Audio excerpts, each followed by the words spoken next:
Hello mga Chika Loves at Beshi ko, dahil vacation na, tulian time, Operation Tuli dito sa amin pong lugar. Buti na lang napakinggan ang hinaing ko kasi dapat naman talaga na yan sa kabataan, libre talaga ang tuli. Especially ang laki ng mga binabayad nating tax, di ba? So ayun na nga, medyo nalungkot na nga ako kasi akala ko may matay yung anak ko. Ninervous lang pala kasi nakita yung dugo.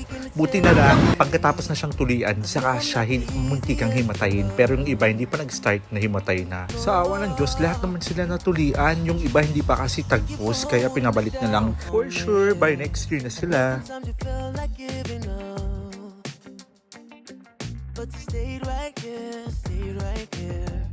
And now I gotta let you know, I think I found a good one. Stay here for the rest of my life. I never find a better one. I think I found a good one.